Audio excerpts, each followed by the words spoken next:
Welcome back to another show and tell video. Today we're going to take a look at a few ways to make it easier to put a adjustable stock onto a carbine type platform that uses receiver extension or buffer tube.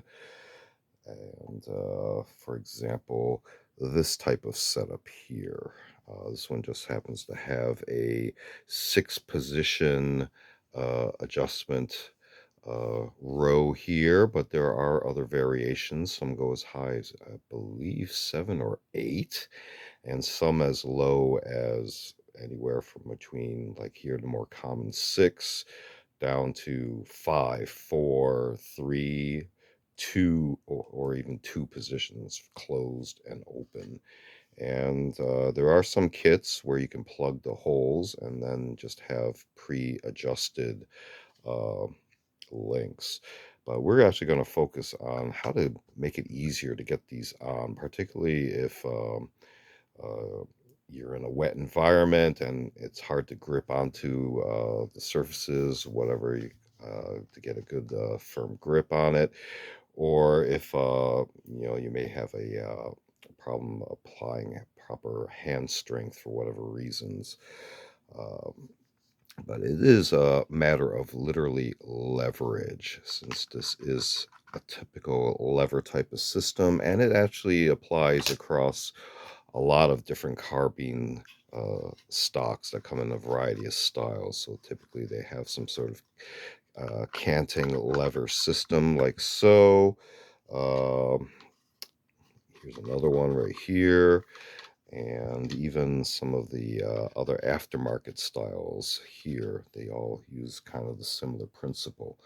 Now, if we look, for example, a little bit closer at the mechanism, um, even though the knob here, which connects everything together to the actual stock piece, you can see through here is where there's a protruding uh, end of the shaft here.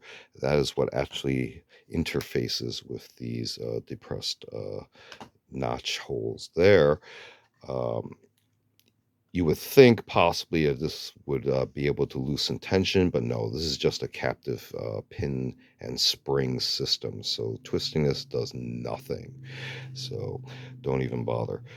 So one way is to get this on. If you actually just try to put this on in place, you only get so far because this shaft here is now butting up against this edge right here. So in order to get it past this edge, you're going to have to be able to manipulate that little nub, if you can see there in the shadow, and actually have it. You can see this is manipulating it right now. But even if you hold down the lever all the way, again, it is still not enough to get past the height of this edge here. So one way to go about it is to use firm surfaces so that you can actually use your applied force to the best advantage. And one is to actually press the lever and then grab up on this area and lift up. So now, as you can see, I have a pretty firm grip on this, and now this should be able to slide a lot more freely all the way on, and then you can release, and now is captive onto this system, because now the end of that nub is encountering the inner edge here, and you would have to again apply a similar type of leverage to get this off the tube. So if I demonstrate here, to grab firmly here once I lever here, and as you can see, I can do it one-handed, perhaps even grabbing the tube here and pulling back, and it should be able to slide right off. If we demonstrate with more of a M4 style, this one has the commercial curve, but it also applies to more of the Colt style. This one, trying to see if it has the cage codes on it. There, you can see. But this one has a little bit easier to work with. Again, press the lever, grab here firmly, and you should be able to pull it out. And it was even easier if you actually mount it onto the tube first. And again, press, grab firmly. You can even brace it with your thumb and then pull right there. And it actually then goes over the barrier and now is captive. Again, similarly, take it off, press, grab firmly, and it comes right off.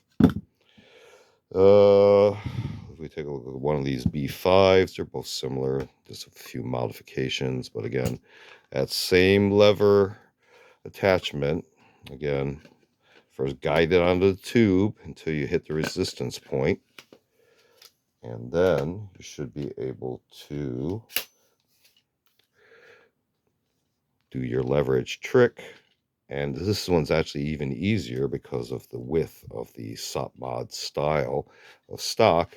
And it literally just goes on just like that. So these actually, because of this large gripping surface here, makes it a lot easier to apply leverage and get this off even with one hand like that.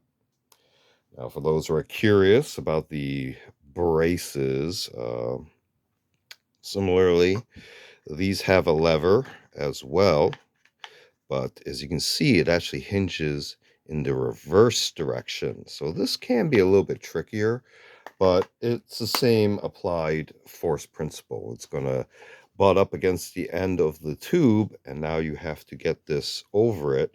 So what I found, this is actually, it's the captured pin area here, is that just apply force this way, and now it slides on easily.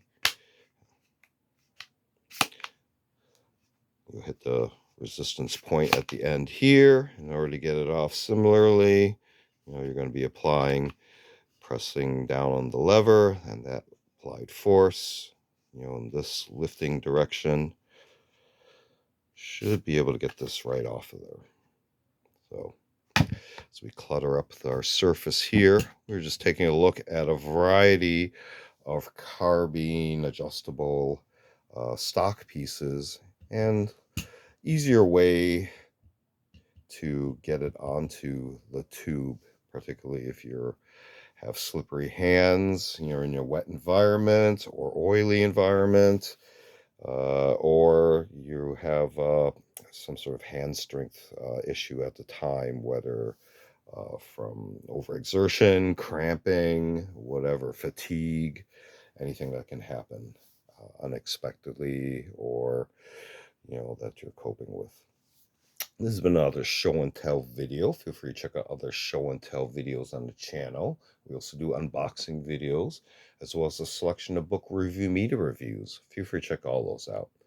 Feel free to like and subscribe. Thanks for watching. See you next time.